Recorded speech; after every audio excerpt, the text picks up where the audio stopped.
Hello मित्रांनो, स्वागत आहे पुन्हा एकदा तुमचा एक्सेलच्या नव्या व्हिडिओमध्ये। आजच्या व्हिडिओमध्ये आपण शिकणार आहोत मायक्रोसॉफ्ट एक्सेल मधील डेटा टॅब। मित्रांनो, गेल्या काही व्हिडिओमध्ये आपला एक्सेलचा भरपूर सारा पार्ट, भरपूर सारे टॅब कंप्लीट झालेले होते। त्या टॅब मधून फाईल, होम, इन्सर्ट, त्याच्यानंतर पेज लेआउट, फॉर्म्युला हे सगळे टॅब मी तुम्हाला कव्हर करून दिले होते। पूर्णपणे मराठीमधून आपल्या गावठी भाषेमधून मी तुम्हाला शिकवले होते। आजच्या व्हिडिओमध्ये आपल्याला शिकायचं आहे डेटा टॅब। मित्रांनो, डेटा टॅबचा खूप महत्त्वाचा एक भाग असतो आपल्या एक्सेल मधील आणि खूप काही आपण त्याच्यामधून करू शकतो। म्हणजेच काय बघा, मी तुम्हाला एक थोडक्यात सांगतो इंट्रोडक्शन म्हणून। डेटा टॅब मधून आपण सगळ्या सोर्सेस मधून, सगळ्या म्हणजे बहुतांश सोर्सेस मधून तुम्ही ऍक्सेस मधून, वेबसाईट वरून, एखाद्या टेक्स्ट फाईल मधून किंवा एसक्यूएल ब्राउझर सगळ्या गोष्टींमधून तुम्ही डेटा इन्सर्ट करू शकता आपल्या एक्सेल मध्ये। बऱ्याचदा असं होतो की आपला बॉस किंवा तुमचा जो कोणी हेड असेल तो तुम्हाला, जर तुम्ही एखाद्या मल्टीनॅशनल कंपनी किंवा एखाद्या छोट्याशा कंपनी किंवा ऑफिसमध्ये जरी तुम्ही वर्क करत असाल, तर बऱ्याचदा काय होतं की आपला बॉस आपल्याला वेगवेगळे सोर्सेस देतो, त्याच्यामधून डेटा घ्यायला सांगतो, किंवा आपल्याला एखादी नोटपॅडची फाईल देतो आणि त्याच्यामधून डेटा घ्यायला सांगतो। तर आपण काय करतो बघा, नॉर्मली जर मी तुम्हाला सांगायचं झालं, एक छोटंसं एक्झाम्पल देतो। जसं आपल्याकडे एक नोटपॅडची फाईल आहे, याच्यामध्ये आपल्याकडे हा डेटा आहे। एम्प्लॉय नेम दिले आहेत, काही 4 एम्प्लॉय नेम दिलेले आहेत, सौरभ, अमोल, साहिल आणि अश्विन। त्याच्यानंतर डेसिग्नेशन दिलेले आहे आणि सॅलरी दिलेली आहे। हे जर आपल्याला डेटा हा जो काही डेटा आहे आपल्याला जर एक्सेल मध्ये घ्यायचा असेल, तर मला नक्की माहिती आहे तुम्ही अशा प्रकारे कॉपी करून घेता, पूर्ण म्हणजे एक एक वर्ड कॉपी करता आणि एक्सेल मध्ये जाऊन पेस्ट करता।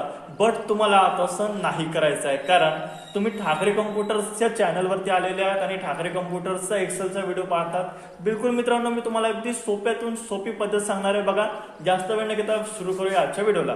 तर काही जे आता तुम्हाला मी सांगितलं टेक्स्ट फाईल, तो आपला तिसरा टॉपिक आहे। आपण स्टार्टिंग पासून सुरू करूया। सगळ्यात पहिला टॉपिक आहे आपला, सगळ्यात पहिला टूल आहे आपला फ्रॉम एक्सेस। आता बघा, हा ग्रुप कोणता आहे? Gate external data. ठीक आहे, आज आपल्याला 3 ग्रुप शिकायचे आहेत: गेट एक्सटर्नल डेटा, कनेक्शन्स आणि शॉर्ट अँड फिल्टर। ठीक आहे मित्रांनो, आता पूर्ण टूल एकसाथ न घेण्याचं कारण म्हणजे असं आहे, डेटा टाईप खूप इम्पॉर्टंट आहे आणि खूप डीपली मी तुम्हाला एक एक बारीक बारीक गोष्ट शिकवणार आहे। त्याच्यामुळे याला जवळपास 1 ते 1.5 तास लागू शकतो। 1 ते 1.5 तासाचा व्हिडिओ बनवणे माझ्यासाठी काही प्रॉब्लेम नाही, परंतु तुम्हाला एक व्हिडिओ पूर्णपणे पाहणे खूप अडचण जाईल। त्याच्यामुळे मी तुम्हाला हाफ शिकवणार आहे। म्हणजे 3 ग्रुप आपल्याला आजच्या व्हिडिओमध्ये शिकायचे आहेत आणि बाकी 2 ग्रुप मी तुम्हाला नेक्स्ट व्हिडिओमध्ये कव्हर करून देणार आहे। तर मित्रांनो, जास्त वेळ न करता चला सुरू करूया आजचा व्हिडिओ। सगळ्यात पहिला ग्रुप आहे आपला गेट एक्सटर्नल डेटा। म्हणजेच एक्सटर्नल सोर्सेस पासून आपण कशा प्रकारे डेटा इन्सर्ट करू शकतो। तर सगळ्यात पहिला आहे फ्रॉम ऍक्सेस। आता ऍक्सेस बद्दल ज्यांना नाही माहिती आहे, तर मी शॉर्ट मध्ये सांगून देतो। ऍक्सेस हा एक डेटाबेस मॅनेजमेंटचा एक सॉफ्टवेअर आहे, जो की मायक्रोसॉफ्ट कंपनीचाच आहे, आपल्या मायक्रोसॉफ्ट ऑफिसमध्येच येतो। तर ऍक्सेस मध्ये आपण डेटाबेस मॅनेजमेंट करत असतो। तर डेटाबेस मॅनेजमेंट बद्दल पुन्हा थोडक्यात सांगायचं झालं तर बघा, एक तुम्हाला छोटंसं एक्झाम्पल देतो।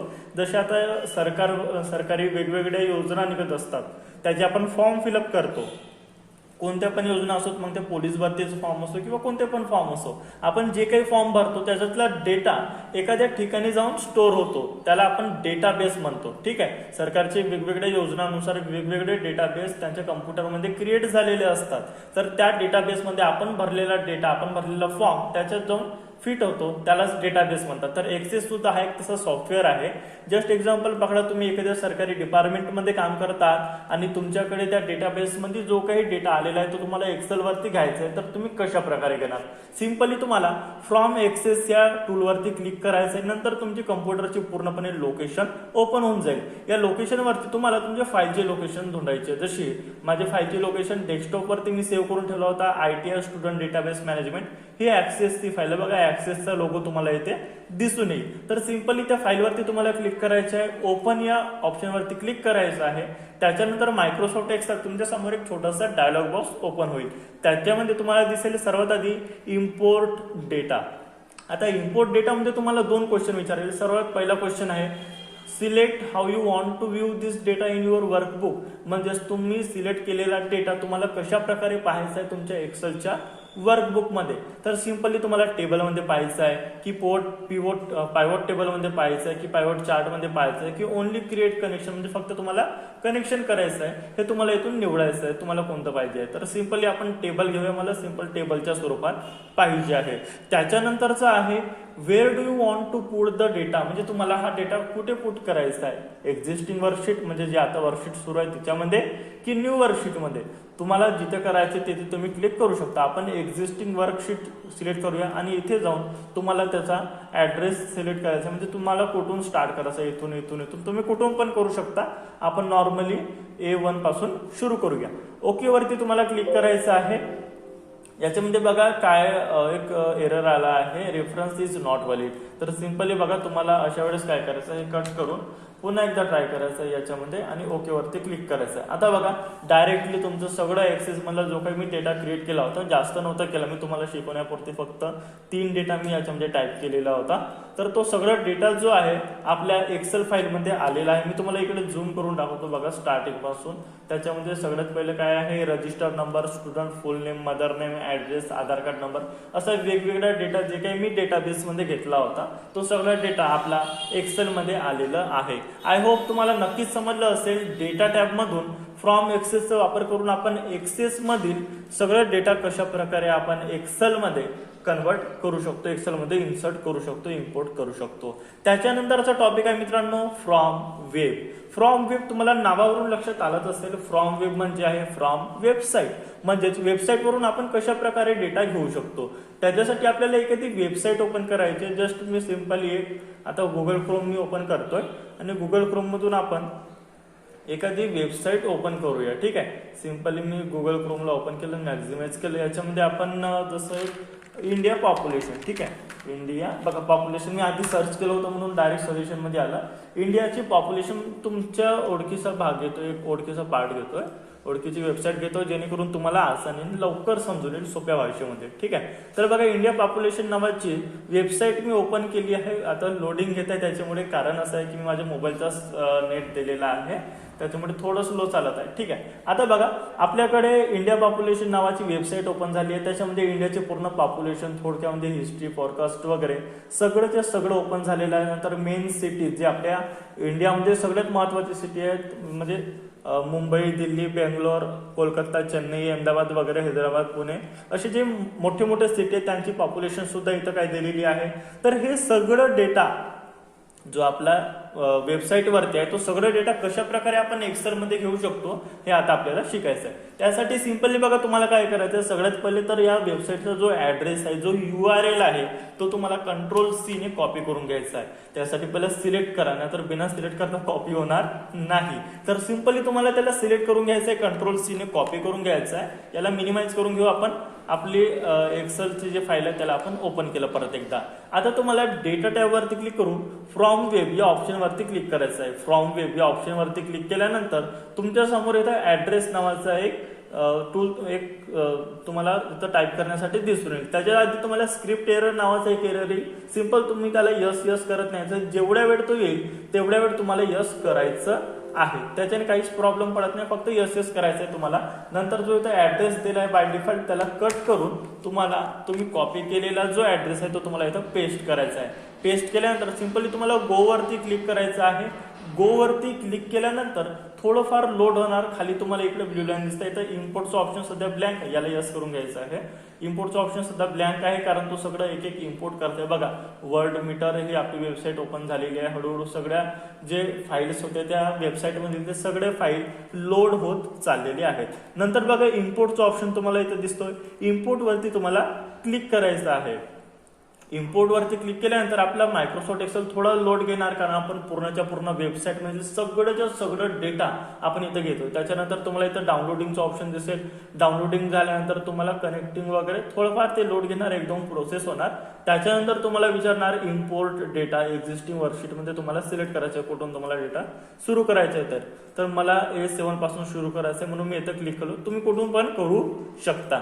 A7 वरती मी क्लिक केलं. त्याच्यानंतर न्यू वर्कशीट सुद्धा तुम्ही इथून करू शकता. ओके, बट आपल्याला इथंच घ्यायचं आहे. त्याच्यानंतर ओके वरती क्लिक करायचं आहे. ओके वरती क्लिक केल्यानंतर तुमच्या समोर इंडिया पॉप्युलेशन दिसून येईल आणि तिथं गेटिंग डेटा तुम्हाला दिसत आहे. थोडंफार लोड घेईल पुन्हा मित्रांनो, कारण तुम्ही जर याचे रिझल्ट पाहाल तर तुम्ही सुद्धा अचंबित व्हाल, कारण पूर्णच्या पूर्ण वेबसाईटवरील जेवढं काही जशा प्रमाणात म्हणजे जशा फॉर्मॅटमध्ये डेटा आहे, जिथे काही टेबल वगैरे होते ते टेबल वगैरे सगळे जसेच्या तसे तुम्हाला तुमच्या एक्सेलमध्ये आलेले दिसणार आहेत. त्याच्यामुळे थोडं फक्त तुम्हाला टाइम त्याच्यामध्ये मॅनेज करून घ्यायचं आहे, थोडं तुम्हाला थांबायचं आहे, जास्त काही नाही करता. त्याच्यानंतर सगळं तुमचा डेटा जो आहे तुम्हाला तुमच्या एक्सेलमध्ये दिसून जाईल. एक्सेल थोडंफार लोडिंग घेईल, थोडं नॉट रिस्पॉन्डिंग वगैरे असं सुद्धा तुम्हाला दाखवेल, कारण एक्सेलमध्ये आपण पूर्ण वेबसाईट घेतो. तुम्ही समजू शकता की सगळ्या वेबसाईटमधला डेटा एका वेळेस कॉपी होणार आहे, तो पण सुद्धा एका लिंकच्या द्वारे. त्याच्यामुळे बघा आपल्याकडे आता हे सगळं आलंय बघा, कोरोना व्हायरस, वर्ल्ड, एशिया, सगळं बघा, इंडिया, हे सगळे एक एक टॅब त्याच्यामध्ये होते वेबसाईटमध्ये, त्याच्यामुळे तसं आलं. The current population of India is बघा एक, आता हे समथिंग जेवढे काही तेवढे आता मी वाचून नाही दाखवणार, व्हिडिओ आपला लंबा होईल. बघा आता तुम्हाला इकडे एक मेन इंटरेस्टिंग गोष्ट दाखवतोय, तुम्हाला सगळं तुमचं डेटा दिसतंय याच्यामध्ये जसं त्या वेबसाईटवरती होतं. मी तुम्हाला वेबसाईट सुद्धा ओपन करून दाखवतोय. बघा ही आपली वेबसाईट, ठीक आहे, क्लोज करून घेतो सिंपली. बघा वेबसाईटवरती या फॉर्मॅटमध्ये आपला डेटा होता दिसतंय तुम्हाला, ठीक आहे. Population of India 2024 and historical, जेवढं काही जशा प्रकारामध्ये जशा फॉर्मॅटमध्ये डेटा होता सेम अगदी आपल्या एक्सेलमध्ये सुद्धा अगदी त्याच फॉर्मॅटमध्ये सगळं डेटा जो आहे तो आलेला आहे. तर अशा प्रकारे तुम्हाला नक्कीच समजलं असेल, आय होप तुम्हाला आवश्यक नक्की समजलं असेल की कशा प्रकारे आपण बघा हे सुद्धा आलेले आहेत. इथं सिटी वाईज सुद्धा आलेले आहेत. इकडे बघा तुम्हाला दाखवतो मी सिटी नेम आणि पॉप्युलेशन, तुम्हाला इथं सगळं सिटी वाईज सुद्धा तुमचे पॉप्युलेशनचा डेटा तुमच्या एक्सेलमध्ये आलेला आहे. तर बघा काही जे लाईन्स होत्या त्या वेबसाईटवरती, ते लाईन्स सुद्धा इथे एक्सेलमध्ये कॉपी झालेले आहेत. ए टू झेड तुमचे जेवढे काही त्या वेबसाईटवरती डेटा होता तो सगळं डेटा तुमच्या मायक्रोसॉफ्ट एक्सेलमध्ये आलेला आहे, फक्त आणि फक्त एका टूलच्या मदतीने. तो टूल आहे डेटा टॅब मधील फ्रॉम वेब. तर आय होप मित्रांनो तुम्हाला नक्की समजलं असेल फ्रॉम वेबमध्ये फ्रॉम वेबसाईटचा वापर करून आपण कशा प्रकारे वेबसाईटवरून एखादी डेटा घेऊ शकतो, ठीक आहे. त्याच्यानंतर आहे फ्रॉम टेक्स्ट. आता बघा याच्यामध्ये आपण पूर्ण एक्सेलमध्ये आपण पूर्ण वेबसाईटमधील डेटा इन्सर्ट केलेला आहे. त्याच्यामुळे थोडा हा हँग सुद्धा होऊ शकतो, कारण माझ्या पीसीला थोडी प्रॉब्लेम झाली होती, त्याच्यामुळे मी फक्त 4GB रॅम वरती यूज करतोय. बाकीची माझी पुन्हा 16GB रॅम होती मी काढून घेतली आहे. तर मी सिंपल याला क्लोज करतो, थोडंफार लोड होईल त्याच्यामुळे. याला पण आपलं वेबसाईटचं काम झालं त्याच्यामुळे त्याला पण क्लोज करतोय. एक नवीन वर्कबुक मी ओपन करतो, एक्सेल सर्च करूया, एक्सेल 2030. तुम्हाला माहितच आहे आपण सुरुवातीपासून हाच शिकत आलेलो आहोत, ठीक आहे. आता बघा नवीन टूल आहे आपला फ्रॉम टेक्स्ट. हे दोन याच्यासाठी मी क्लोज केले कारण थोडा लोड गेले म्हणून. बघा फ्रॉम टेक्स्ट. आता फ्रॉम टेक्स्ट म्हणजे काय, एखादी समजा आपल्याकडे टेक्स्ट फाईल असेल तर त्या टेक्स्ट फाईल मधून आपण कशा प्रकारे डेटा घेऊ शकतो ते आपल्याला शिकायचं आहे. आता टेक्स्ट फाईल बघा, मी एक टेक्स्ट फाईल आधी तुम्हाला ओपन करतो, एम्प्लॉय डेटा नावाची मी बनवून ठेवलेली आहे. आता ही आहे आपली टेक्स्ट फाईल. थोडा मी झूम करून घेतो म्हणजे तुम्हाला दिसेल चालेल. बघा याच्यामध्ये काय दिलेलं आहे, एम्प्लॉय नेम सौरभ, अमोल, साहिल आणि अश्विन.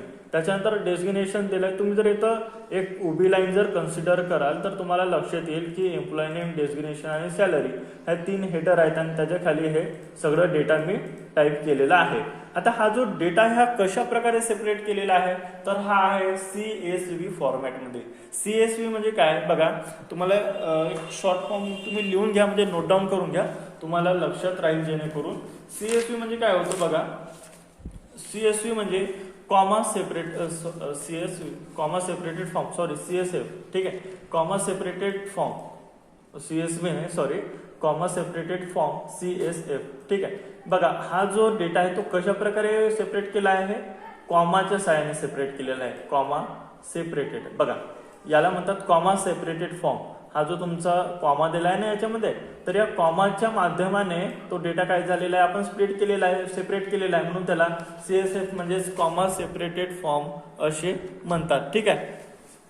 कॉमा सेपरेटेड फॉर्म म्हणजेच काय, कॉमाने जो आपला डेटा आहे तो सेपरेट केलेला आहे मित्रांनो, ठीक आहे. तर हा डेटा आपण कशा प्रकारे आणू शकतो ते बघा, मी सिंपल त्याला क्लोज केलं, तुम्हाला फक्त मी दाखवलं ते, ठीक आहे. त्याच्यानंतर बघा मला इथं आणायचं आहे, तर फ्रॉम टेक्स्ट या ऑप्शनवरती मी क्लिक केला.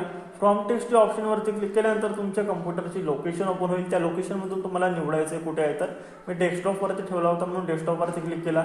एम्प्लॉय डेटा नावाची माझी टेक्स्ट फाईल होती, मी त्याच्यावरती क्लिक केला आणि इम्पोर्टवरती मी क्लिक केलं. इम्पोर्ट वरती क्लिक केल्यानंतर तुम्हाला इथं दिसून येईल text import wizard step 1 of 3. इथं सिंपल तुम्हाला माय डेटा हॅज हेडर वरती क्लिक करायचं आणि नेक्स्ट वरती क्लिक करायचं आहे. त्याच्यानंतर तुम्हाला इथं विचारेल डेलिमिटर्स म्हणजे तुम्ही कशाच्या साहाय्याने सेपरेट केलेला तुमचा डेटा आहे. तर आपला डेटा कॉमाच्या साहाय्याने केलेला आहे. कधी कधी तुमचा टॅबच्या साहाय्याने पण राहू शकते, सेमीकॉलनच्या साहाय्याने राहू शकते, कॉमाच्या साहाय्याने राहू शकते, स्पेसच्या साहाय्याने सुद्धा राहू शकते किंवा अदर काय असेल तर तुम्ही इथं टाईप करू शकता. सिंपली आपला कॉमाचा आहे म्हणून मी कॉमावरती क्लिक केला. खाली तुम्हाला डेटा प्रिव्ह्यू मध्ये इथं दिसत आहे. त्याच्यानंतर नेक्स्ट वरती क्लिक करायचं, पुन्हा एकदा डेटा प्रिव्ह्यू मध्ये तुम्हाला इथून दिसून जाईल. त्याच्यानंतर सिंपली तुम्हाला फिनिश वरती क्लिक करायचं आहे. जसं तुम्ही फिनिश वरती क्लिक करता इम्पोर्ट डेटा नावाची परत तुमच्याकडे एक छोटासा डायलॉग बॉक्स ओपन होईल. येथे तुम्हाला लोकेशन विचारताय तुम्हाला कुठे त्याला इम्पोर्ट करायचं आहे. सिंपली मला इथे समजा करायचं आहे B3 मध्ये मला करायचं आहे, तर मी इथं क्लिक केला आणि ओके वरती मी क्लिक करणार. जसं ओके वरती क्लिक करतोय परत बघा छोटंसं एक प्रॉब्लेम हे तुम्हाला हा जो एरर आहे तो तुम्हाला देऊ शकतो. तर सिंपल तुम्हाला इथं डबल सिलेक्ट करून घ्यायचं आहे, ओके वरती क्लिक करायचं. जसं तुम्ही ओके वरती क्लिक कराल तसं बघा आपला जो CSV फॉर्म मध्ये जो काही डेटा होता, ठीक आहे, जो आपला कॉमा सेपरेटेड मध्ये होता तो सगळं आपला एक्सेलच्या टेबलच्या फॉर्म मध्ये आलेला आहे. मग तुम्ही इन्सर्ट मध्ये जाऊन त्याला टेबल मधून चांगली डिझाईन देऊ शकता.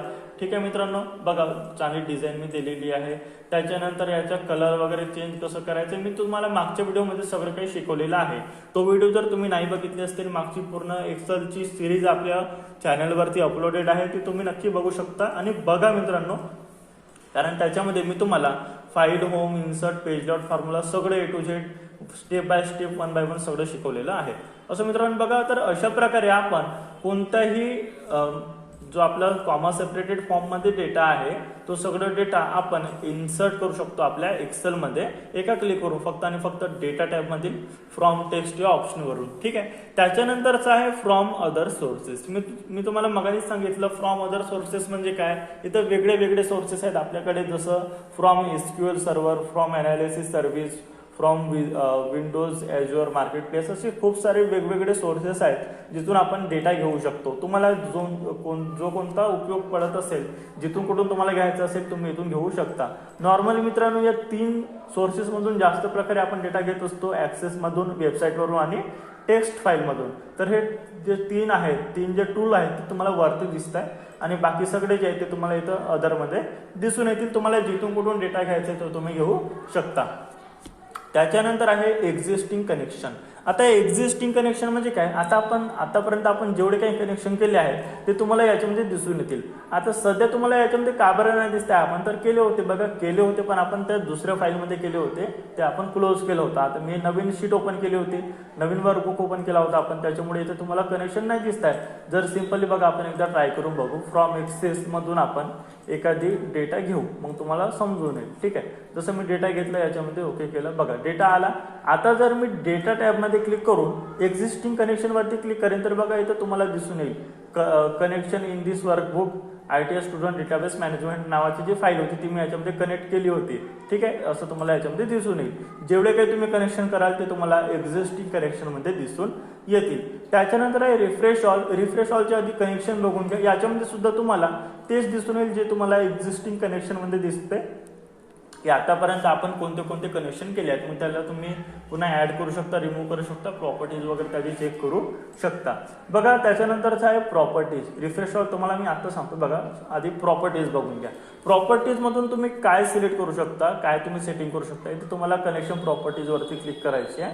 नवीन तुम्हाला कनेक्शन प्रॉपर्टीज नावाचा एक डायलॉग बॉक्स दिसेल. त्याच्यामध्ये बघा कशावरती क्लिक आहे, कशावरती चेक आहे, इनेबल बॅकग्राऊंड रिफ्रेश, म्हणजे बॅकग्राऊंडली रिफ्रेश होईल. आता रिफ्रेशचं महत्व काय बघा, जस्ट कन्सिडर असं करा की आपण एक आता हा जो डेटाबेस आपण डेटाबेसमधून घेतलेला आहे, ठीक आहे डेटा, त्या डेटाबेसमध्ये समजा पुन्हा काही डेटा ऍड झाला तर ऑटोमॅटिकली येतो तुमचा ऍड झाला पाहिजे एक्सेलमध्ये. जर आपल्याला अशी सेटिंग करून ठेवायची आहे तर सिंपल तुम्हाला प्रॉपर्टीज वरती क्लिक करायची आहे, कनेक्शन प्रॉपर्टीज वरती क्लिक करायचं आहे. त्याच्यानंतर इथे तुम्हाला रिफ्रेश कंट्रोल दिसतंय. रिफ्रेश कंट्रोल मध्ये इनेबल बॅकग्राऊंड रिफ्रेश म्हणजे बॅकग्राऊंडली रिफ्रेश होत राहील. तर तुम्हाला इथे चेक ठेवायचं आहे किंवा रिफ्रेश एव्हरी आणि इथं मिनिट्सचा तुम्हाला एक ऑप्शन दिला आहे, मग तुम्ही मिनिट सिलेक्ट करू शकता. म्हणजे प्रत्येक 60 मिनिटानंतर तो रिफ्रेश व्हायला पाहिजे का, म्हणजेच अपडेट व्हायला पाहिजे का.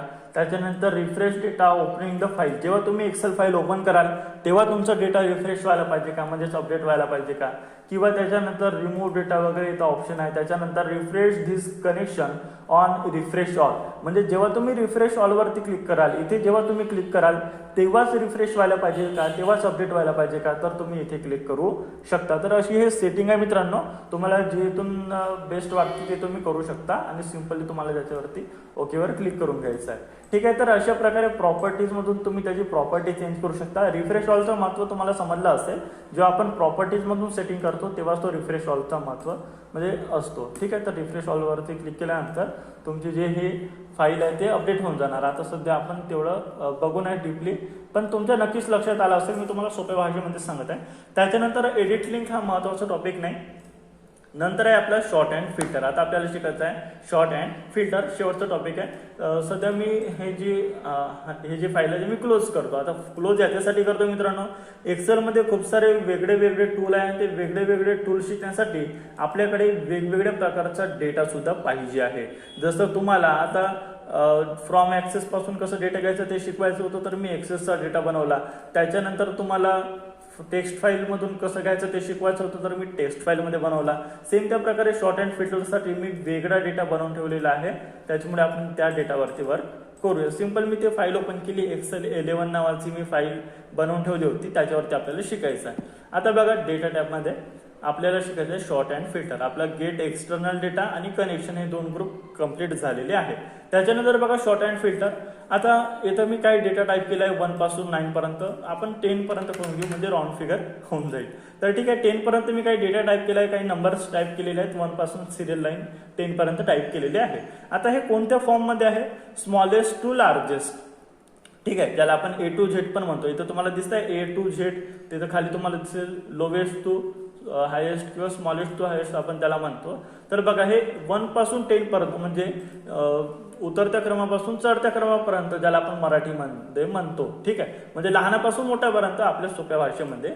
तर लहानापासून मोठ्यापर्यंत हा डेटा वाढत गेला. आपल्याला समजा याचं उलट पाहिजे, म्हणजेच काय Z to A, ज्याला आपण हायेस्ट टू लोवेस्ट हा शब्द वापरतो.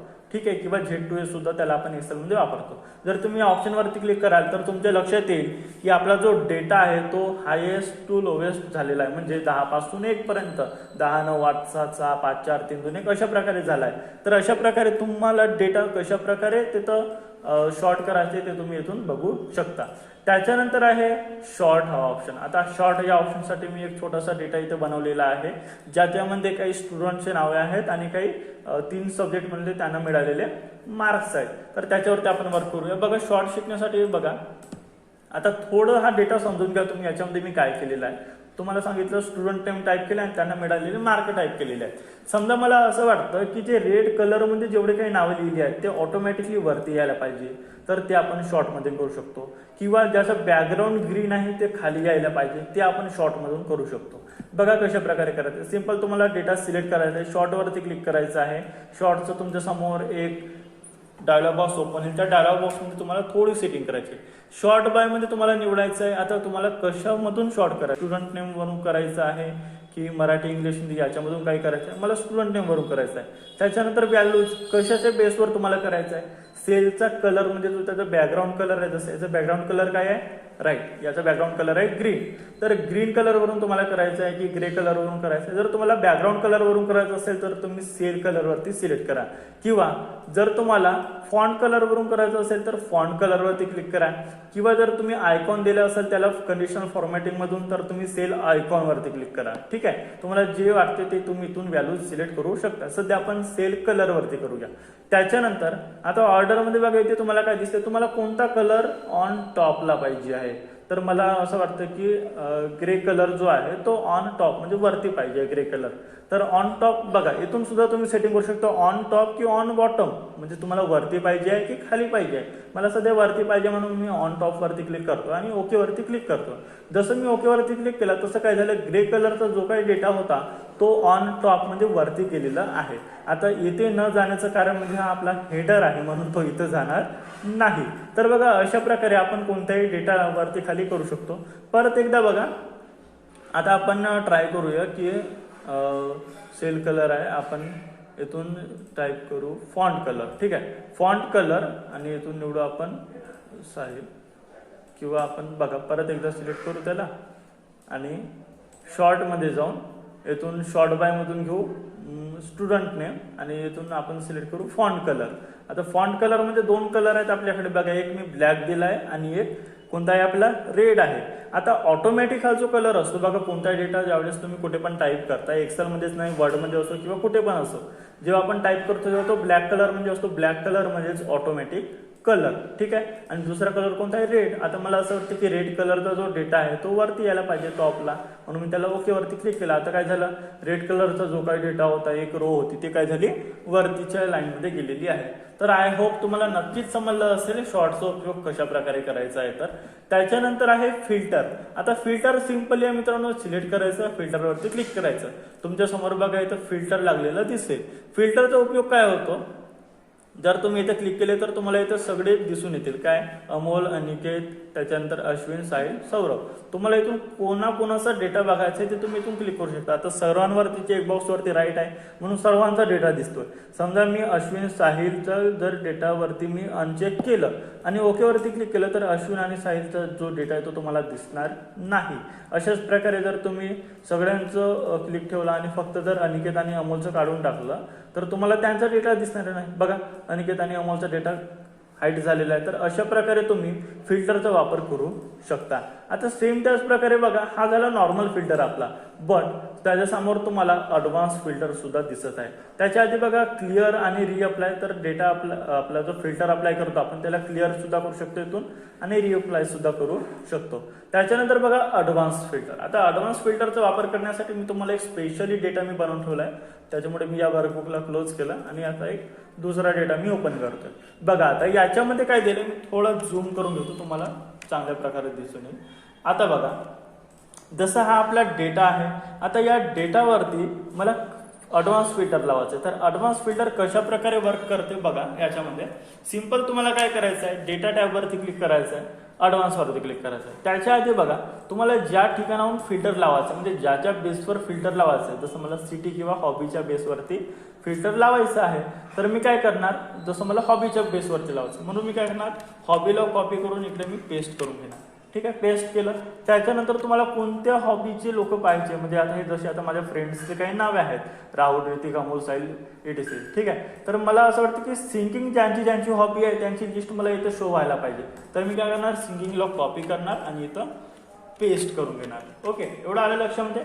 ज्याच्या बेसवरती आपल्याला लावायचं आहे फिल्टर, तो मी इथं कॉपी केला ॲडव्हान्स फिल्टरसाठी. त्याच्यानंतर कोणती हॉबी, तर ते मी इथं कॉपी केलं.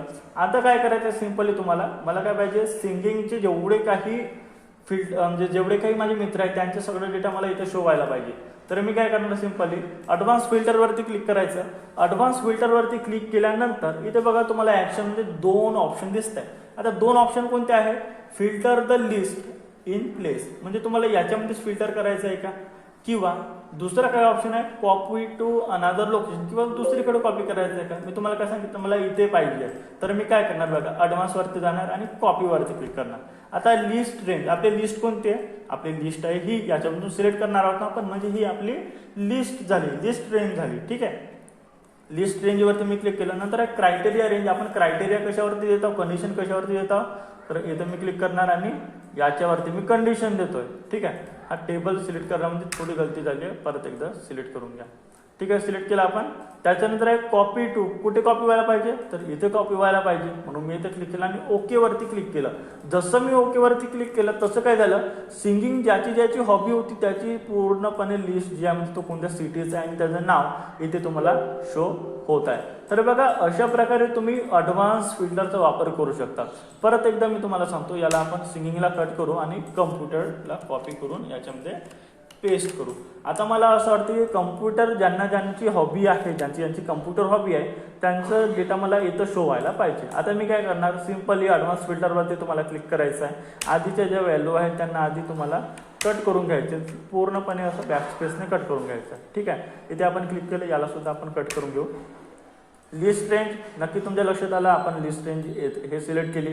क्रायटेरिया रेंज हे आपला क्रायटेरिया आहे आणि कॉपी टू इथे आपल्याला कॉपी व्हायला पाहिजे. ओकेवरती क्लिक केलं. बघा आता ज्यांची कम्प्युटर हॉबी आहे त्यांचा डेटा तुम्हाला इथं दिसून येईल. आय होप तुम्हाला नक्की समजलं असेल शॉर्ट हँड फिल्टरचा वापर कशा प्रकारे आपण करू शकतो, नॉर्मल फिल्टरचा आणि ॲडव्हान्स फिल्टरचा वापर किती होतो, आपण कुठे कुठे करू शकतो, नक्की तुम्हाला समजलं असेल. जेवढं काय मी आज पार्ट शिकवलं सगळे सोप्या भाषेत शिकवण्याचा प्रयत्न केला मित्रांनो. जर तुम्हाला व्हिडिओ आवडला असेल, व्हिडिओमधून थोडीशी जरी तुम्हाला हेल्प झाली असेल तर व्हिडिओला लाईक करा, जास्तीत जास्त लोकांपर्यंत शेअर करा, जेणेकरून सर्वांची हेल्प होईल. आणि अशाच एक्सेलच्या मराठमोळ्या व्हिडिओसाठी तुम्ही आमच्या ठाकरे कम्प्युटर्सच्या चॅनलला आताच सबस्क्राईब करा मित्रांनो. धन्यवाद.